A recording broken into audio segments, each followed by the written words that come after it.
Hello students, last time हमने acidic characters of organic compound देखा था। अब इस लेक्चर में हम प्रीवियस ईयर क्वेश्चन जो पूछे गए हैं नीट और जेई में वो देखेंगे।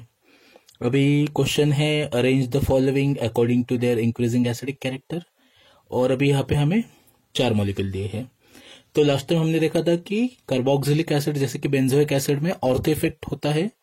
अगर ऑर्थो पे सब्स्टिट्यूएंट ज्यादा है तो ऑर्थो इफेक्ट ज्यादा स्ट्रांग होगा और वो एसिडिक भी ज्यादा होगा। तो इस केस में ऑर्थो 2 है, मतलब ए सबसे ज्यादा एसिडिक है। इस केस में ऑर्थो 1 है, यहाँ पे भी 1 है, पर इसका माइनस आई इफेक्ट है और इसका माइनस आर इफेक्ट है। तो स्ट्रांग कौन सा होता है? माइनस आर इफेक्ट होता है। तो इस केस में हम बोल सकते हैं ए के बाद कौन आएगा? हमारे पास बी आएगा। उसके बाद अभी सी और डी में कौन बचता है? डी में तो ऑर्थो इफेक्ट है नहीं, सी में ऑर्थो इफेक्ट है, मतलब ये ऑर्थो सब्स्टिट्यूटेड बेंजोइक एसिड ज्यादा स्ट्रांग होगा। सो बी के बाद आएगा हमारे पास सी, और फाइनली कौन सा आएगा? डी आएगा। So that's all about first question. अभी सेकंड क्वेश्चन है हमारे पास। इसमें 3 क्लोरीन एटम है, यहाँ पे 2 क्लोरीन है, यहाँ पे 1 ही क्लोरीन है। एसिटिक एसिड में ये ट्राइक्लोरो एसिटिक एसिड है, ये डाइक्लोरो है, ये मोनोक्लोरो है। तो लास्ट टाइम मैंने बोला था जितने इलेक्ट्रॉन विड्रॉइंग ग्रुप ज्यादा है उतने एसिडिक स्ट्रेंथ भी ज्यादा है। अभी इलेक्ट्रॉन विड्रॉइंग ग्रुप यहाँ पे कितने हैं? 1 2 3। यहाँ पे इलेक्ट्रॉन विड्रॉइंग कितने हैं? 2। यहाँ पे इलेक्ट्रॉन विड्रॉइंग कितने हैं? 1। तो सबसे स्ट्रांगली एसिडिक कौन होगा? ए के बाद कौन आएगा? बी के बाद कौन आएगा? सी आएगा। अभी नेक्स्ट है हमारे पास बेंजोइक एसिड ही है, पर यहाँ पे सब्स्टिट्यूएंट है। ये नाइट्रो है जो कि इलेक्ट्रॉन विड्रॉइंग है, माइनस आर इफेक्ट है। ये OCH3 इलेक्ट्रॉन डोनेटिंग है क्योंकि इसके पास लोन पेयर है। उसके बाद ये CH3 है, ये हाइपर कॉन्जुगेशन से डोनेट करेगा। ये साइनाइड है, ये माइनस आर से विड्रॉ करेगा। तो मैंने लास्ट टाइम बताया था इलेक्ट्रॉन विड्रॉइंग सब्स्टिट्यूएंट अगर होंगे तो एसिडिक कैरेक्टर ज्यादा होंगे। तो इलेक्ट्रॉन विड्रॉइंग सब्स्टिट्यूएंट हमारे पास नाइट्रो और साइनो है, पर ज्यादा पावरफुल इलेक्ट्रॉन विड्रॉइंग कौन है? नाइट्रो। तो सबसे स्ट्रांगली एसिडिक कौन आएगा हमारे पास? ए के बाद कौन आएगा? डी। उसके बाद अभी इलेक्ट्रॉन डोनेटिंग 2 है हमारे पास, एक OCH3 एक CH3 है। तो ये रेजोनेंस से डोनेट कर रहा है, हाइपर कॉन्जुगेशन से डोनेट कर रहा है। तो डोनेशन सबसे स्ट्रांग कौन सा होता है? रेजोनेंस वाला। मतलब ये स्ट्रांगली डोनेट कर रहा है, मतलब ये वीकेस्ट एसिड होगा। तो डी के बाद कौन आएगा हमारे पास? सी आएगा, और सी के बाद कौन आएगा हमारे पास? Finally B, it will be there.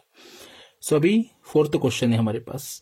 यहाँ पे पैरा पे नाइट्रो, यहाँ पे ऑर्थो पे नाइट्रो, यहाँ पे है ही नहीं कुछ इलेक्ट्रॉन विड्रॉइंग डोनेटिंग कोई ग्रुप नहीं है यहाँ पे फिनॉल पे। तो ये तो दोनों भी इलेक्ट्रॉन विड्रॉइंग है। अभी याद रखना है फिनॉल के केस में ऑर्थो इफेक्ट नहीं होता है, ऑर्थो इफेक्ट बस बेंजोइक एसिड के केस में होता है। तो यहाँ पे हम माइनस आर और माइनस आई वाला ही अप्रोच से इसको सॉल्व करेंगे। तो अभी ये माइनस आर है, यहाँ पे भी माइनस आर है, पर यहाँ पे प्रॉब्लम क्या है? यहाँ पे हाइड्रोजन बॉन्डिंग है, जो कि हमने हाइड्रोजन बॉन्डिंग वाले लेक्चर में देखा था कि ऑर्थो नाइट्रोफिनॉल में हाइड्रोजन बॉन्डिंग होने के कारण ये हाइड्रोजन इजिली लूज नहीं होता यहाँ से, मतलब ये वीक एसिड बनता है। और यहाँ पे इंट्रा मोलिकुलर हाइड्रोजन बॉन्डिंग नहीं है, मतलब ये हाइड्रोजन फ्री है, ये इजिली डिसोसिएट हो सकता है। ये इजिली डिसोसिएट हो रहा है, मतलब ये स्ट्रॉन्ग एसिड है। So I can say that A is more acidic as compare to B as compare to C. यहाँ पे तो इलेक्ट्रॉन विड्रॉइंग ग्रुप है ही नहीं, मतलब ये वीकेस्ट एसिड होगा, नो डाउट। अभी फिफ्थ क्वेश्चन है हमारे पास जो नीट 2017 में पूछा था, ABCD। अभी हमें अरेंज करना है according to increasing acidic order. तो फिनॉल के केस में भी अगर इलेक्ट्रॉन विड्रॉइंग ग्रुप ज्यादा है ऑर्थो पे और पैरा पे तो स्ट्रॉन्ग एसिड है। यहाँ पे इलेक्ट्रॉन विड्रॉइंग 3 ग्रुप है, इसे पिक्रिक एसिड बोलते हैं। याद रखना है picric acid is the strongest phenolic acid ever known. So सबसे स्ट्रॉन्गली एसिडिक कौन होगा हमारे पास? सी के बाद कौन आएगा हमारे पास? बी, क्योंकि बी में भी इलेक्ट्रॉन विड्रॉइंग ग्रुप है, बराबर।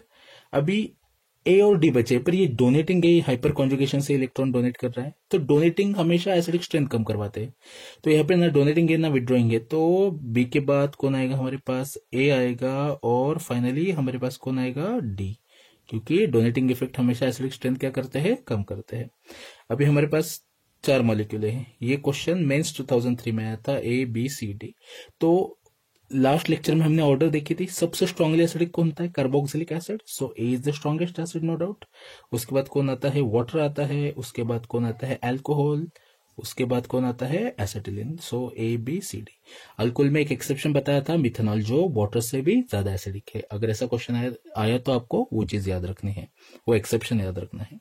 अभी 7th क्वेश्चन है हमारे पास जो नीट 2010 में पूछा था, ABCD पूछा है। याद रखना है phenol are less acidic as compare to carboxylic acid, पर फिनॉल की एक केस में एक्सेप्शन है, that is called as picric acid, जो कार्बोक्सिलिक एसिड से भी बहुत स्ट्रांग है। इसका रीजन क्या है? यहाँ पे माइनस आर वाले ग्रुप कितने देखो? 3 है।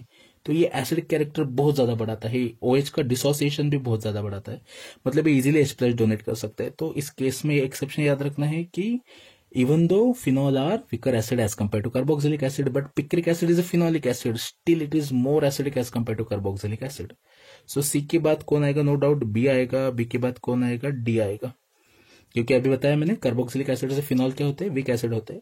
और अभी ये तो एल्कोहल है, alcohol are the least acidic. Last time हमने देखा था ऑर्डर में, alcohols are less acidic as compare to phenol. So finally कौन आएगा हमारे पास? ए आएगा। अभी नेक्स्ट क्वेश्चन दिया है हमारे पास H और Hb, इसमें ज्यादा एसिडिक कौन है वो बताना है।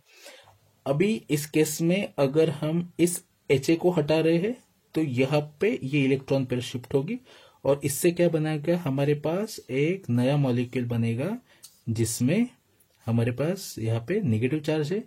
अभी यहाँ पे अगर नेगेटिव चार्ज है तो ये क्या बन रहा है? साइक्लिक बन रहा है, कॉन्जुगेटेड बन रहा है, और ये अकर्स रूल को भी ओबे कर रहा है, मतलब ये क्या बन रहा है? एरोमेटिक बन रहा है, ये क्वेजी एरोमेटिक कंपाउंड है।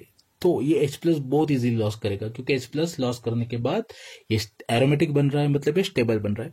अगर इसका H भी हम हटा देते हैं यहाँ से तो ये इलेक्ट्रॉन पेयर किस पे शिफ्ट होगी? कार्बन पे शिफ्ट होगी। और यहाँ पे नंबर ऑफ इलेक्ट्रॉन कितने आ रहे हैं? 4 आ रहे हैं।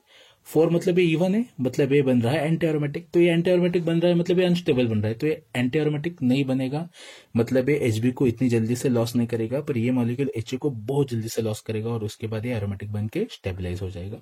अब एक क्वेश्चन आपको होमवर्क के लिए है, फिनॉल है, मिथाइल फिनॉल है, मेटानाइट्रोफिनॉल है, पैरानाइट्रोफिनॉल है। इसको आपको increasing order of acidic character या फिर इंक्रीजिंग के वैल्यू के अकॉर्डिंग अरेंज करना है। इसका आंसर आपको कमेंट बॉक्स में देना है। Thank you so much guys, have a nice time, take care.